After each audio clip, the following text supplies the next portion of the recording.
Hi, I'm Erik Voss, and Wreck-It Ralph 2, Ralph Breaks the Internet contain more hidden details than I think we'll ever be able to find. Like, I wouldn't be surprised if I'm in there somewhere. I mean, I am internet, and I am broken. Let's rewatch this movie, scene by scene, to see all the subtle Easter eggs that you might have missed. I mean, at least as many as we can find. Spoiler warning if you haven't seen the movie yet, and let's get started. Okay, this sequel opens back at Litwack's arcade, and right away, one detail tells us exactly 6 years have passed since the first movie. Notice the arcade sign. It says, "Happy 11th birthday, Susie." That's a callback to the first Wreck-It Ralph when it said, "Happy 5th birthday, Susie." Susie with a V must drop a lot of quarters here. And if you look behind this arcade, there's a few other Easter eggs. There's a billboard for Loftus Diner. That's a reference for this movie's production designer, Corey Loftus. Inside Game Central Station, Ralph and Vanellope, voiced by John C. Reilly and Sarah Silverman, play among a lot of the familiar game characters from the last movie. There's Pac-Man, the Ghost, Sonic the Hedgehog, Robotnik, all the old familiar faces are coming back. And after Ralph accidentally wrecks Sugar Rush, Felix and Calhoun adopt the homeless Sugar Rush racers, leading Felix to share a root beer with Ralph at Tapper. Voiced by Jack McBrayer, Felix's near breakdown at the bar echoes McBrayer's newlywed character in the movie Forgetting Sarah Marshall.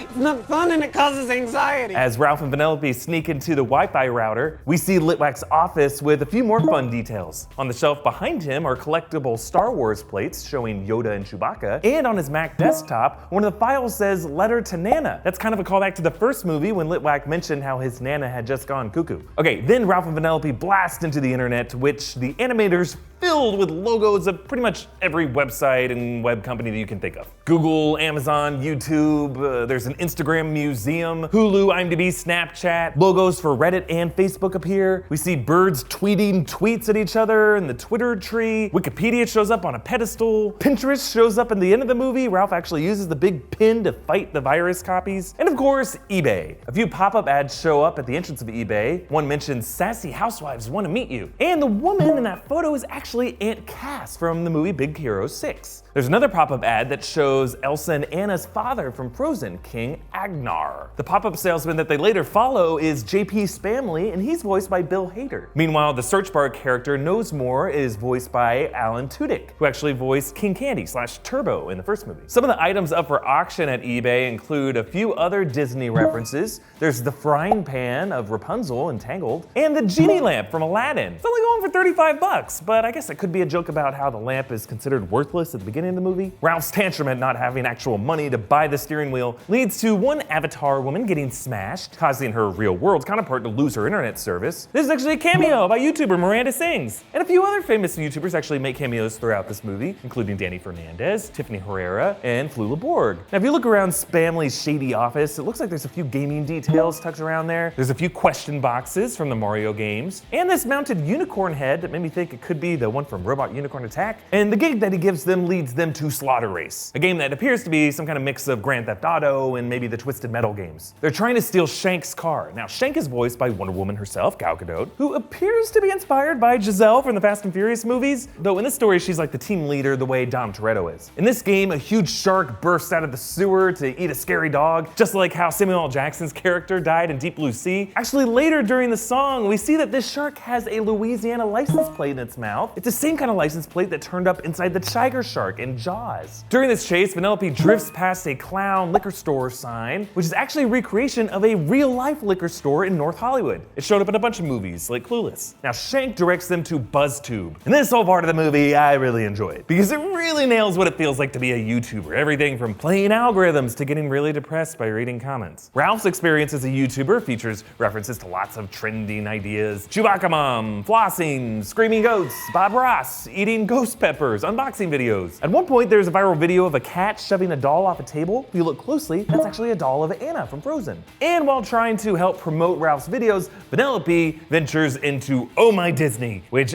oh my, contains the highest concentration of visual references in the movie, maybe any movie ever. So the exterior design is, of course, Cinderella's castle, the same one from the Disney title card. And I like how it's surrounded by a bunch of hotels, just like the Disney theme parks are. And if you listen closely, you can hear a cover cover of Let It Go from Frozen. Now, inside there are things from all of Disney's major brands. From Marvel, there's Iron Man, he blasts past Vanellope, flies over to a big Iron Man repulsor gauntlet, along with Cap's shield and Thor's hammer. In the Star Wars section, you can see R2-D2, an X-Wing, TIE Fighter, a Death Star, Millennium Falcon, and beside it is a big Muppet section with a Kermit head. You can actually see Beaker's head show up later. In the center of all this is a big Disney animation section. And if you look real closely, you can see a Fantasia Mickey conducting on top of the big hat. You can see Dumbo, also Eeyore shows up right next to her, and in the background you can see Captain Hook's ship and Big Ben from Peter Pan. And of course there's Pixar Studios. It has the giant desk lamp and Luxo ball. There's Toy Story cloud wallpaper, Eve from WALL-E, there's the Good Dinosaur, remember that? And over on the far left, you can see the balloon house from Up. Buzz Lightyear shows up beside Baymax from Big Hero 6. And of course, all the Disney princesses appear as celebrities, though we'll talk more about them in a bit. Now we see one girl's avatar take a Disney Princess BFF quiz, and in real life, she looks a lot like Riley from Inside Out. No, I'm not sure that's her. I think her eyes are different. We also see a Q&A with Baby Groot, with Vin Diesel actually cameoing as his voice. I like how he's sitting in front of a giant Guardians of the Galaxy mixtape. So here's one of my favorite details. There's this know-it-all fan who asks him this really nerdy question about Captain America and Red Skull. Now this guy is voiced by comedian Jason Mantzoukas. And in the credits, he's listed as the Hey Nong Man.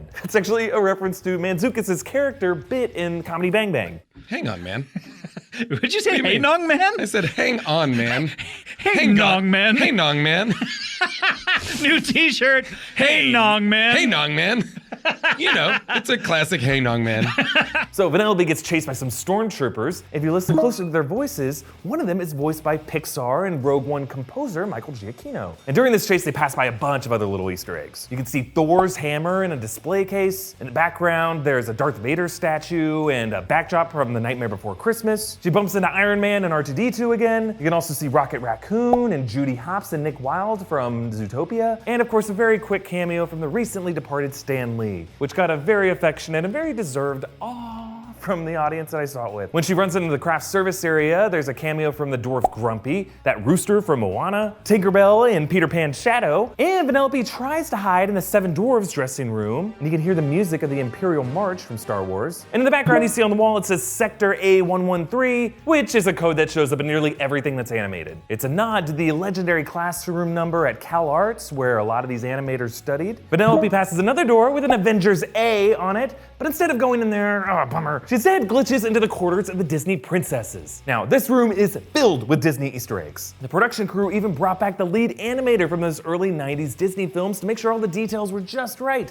And a lot of the actors returned to voice the characters. I'm gonna run through all of the details and inside jokes that you might have missed in each of these characters. But first, thanks to our friends from Bombfell for sponsoring this video. Look guys, I'm a nerd. I hate shopping for clothes. I think we all do. But we still wanna look good for that one party a year we get invited to. Maybe try to get invited to a couple more. Bombfell is perfect for people like us. You start by filling out a survey of your body type and your style preferences, and then you will be assigned a personal stylist who handpicks clothes for you. They'll send you a bunch of options, and you get 48 hours to decide if you like your stylist choices. You can make any changes you need to make, and once you pick the choices that you like, those are mailed to you. I received my shipment, including this comfy blue shirt, the casual jeans, this awesome jacket. Turns out, fellas, jackets are the key to everything. Star Wars was telling us all along. Unpacking this stuff and trying it on, it just felt like I was being taken care of. One less thing to worry about. Kind of like an older brother just handing you something and telling you, just wear this, you'll look good. So once you get your shipment, you have 7 days to decide which choices to keep and which you want to send back. But here's the thing, the more stuff that you keep, the more you save. Like if you keep 4 items, you get 20% off. Cool, right? You get clothes when you want, you can pause or cancel at any time, it's completely flexible. And you can sign up on behalf of a partner too, it's a great gift idea. And we worked with Bombfell and got them to give you a special offer exclusive just for you guys. $25 off your first purchase. Just visit bombfell.com/newrockstars. That's BOMBFELL.com/newrockstars. Bombfell, open and close. Okay, back to all the hidden jokes with the Disney princesses. First, there's Cinderella. Her vanity has a pumpkin and a clock stuck on midnight. Above it, there's a crest with the shape of her slipper. And she actually smashes that glass slipper kind of like a beer bottle in a bar fight. Later, we see her with all of her mice and her birds, who also help make all the clothes clothes for all of them. And when they change clothes, she sighs, "So this is love." It's referencing the song from her movie, So This Is Love. And if you look at her new shirt, it says G2G in a carriage silhouette, as in got to go. Then there's Snow White. Her vanity has a crest with a poison apple shape, which later appears as a graphic on her new shirt. Then there's Sleeping Beauty, Aurora, who is initially seen napping with the rose when Vanellope arrives, just like she does in her movie. The weapon that she uses is a spinning wheel spindle, just like the one she pricked her finger on. And then later, her new shirt says Nap Queen, and she keeps nodding off. Okay, then on to the next generation of princesses,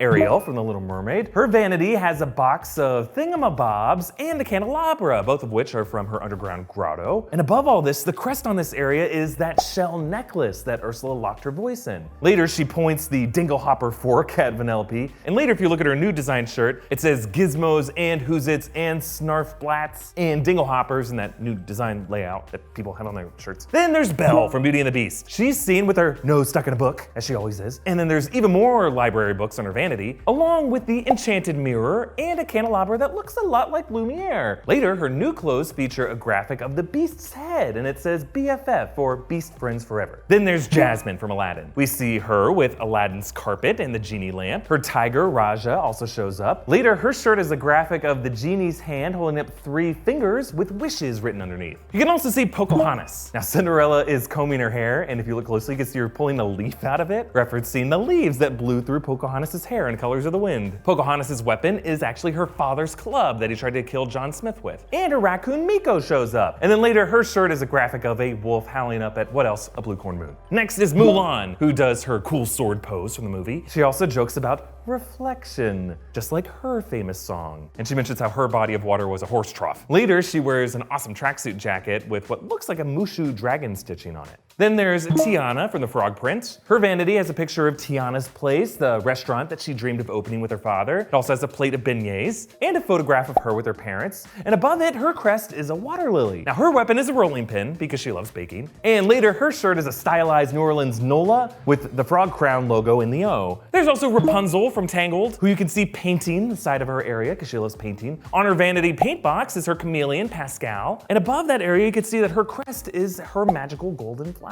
I like how she sits on a chair of her own hair, and her weapon is her frying pan, as we mentioned before. Later, her shirt says "We Got a Dream" from the Snuggly Duckling Bar House, and her leggings actually have a sun crest symbol of her kingdom. Merida from Brave shows up. We can't understand a word she's saying. Her vanity has 3 bears for her brothers, and later her shirt shows a bear wearing a crown with mum underneath. That's for reference how her mom and her brothers turned into bears in that movie. Of course, Anna and Elsa from Frozen appear. Their vanities have the Arendelle royal crest. On Anna's vanity, there's sunflowers and the dolls of her and her sister that she played with in Do You Want to Build a Snowman? Their weapons are their own hands, like Elsa has her ice powers that come out of her hands. Anna forms fists, referencing how she punched Hans at the end of that movie. And later, Anna's shirt is "Finish each other's" inside of a sandwich from that line in Love is an Open Door. And Elsa's shirt is "Just Let It Go." And finally, Moana. Her weapon is her own oar. And later, her shirt says #shiny with the giant crab Tamatoa. That was the character who sang the song Shiny in Moana. I like how in the middle of the clothing transition, there's a 60s Batman style transition, the na-na-na-na-na with a Cinderella castle. And of course, C-3PO interrupts their hangout. Now, moving on, one of the interesting things about Ralph Breaks the Internet is the way that the story defies traditional movie structure. Like, notice how there's no true villain. All the threats are introduced internally between the characters and their relationship. The initial quest of acquiring the Sugar Rush steering wheel is actually solved pretty early. And then 2/3 of the way through the movie, Vanellope gets an "I Want" song. And traditionally in movies, the character's "I Want" song happens very early. So impressively, Ralph Breaks the Internet kind of finishes one story and then gives us a second story after that. And with Vanellope's slaughter race "I Want" song, there are 2 details that I really loved. Well, 3 counting that shark license plate detail. I love that detail. But first, early in the song, you can see a dancer in white on the sidewalk. His moves are actually mirroring Michael Jackson's choreography from the Billie Jean music video. And he's wearing white, just like Michael Jackson does on that album cover. And the song ends with Vanellope and the slaughter race background characters on a crumbled highway overpass, and they're dancing on car hoods, they have their arms up. This seems like a nod to the choreography of the opening number of La La Land. Okay, jumping ahead to later, after Ralph wrecks Slaughter Race and pisses off Penelope, we get a few more fun internet Easter eggs in the abandoned rubble. Like you can see the ancient defunct websites like GeoCities, AOL, the Netscape Navigator wheel, and the Alta Vista logo. In the way background, there's like a dial-up train line. And then after Ralph is able to save the internet from his virus-created copies, during his fall, the Disney princesses return to save him. And if you listen closely to the music,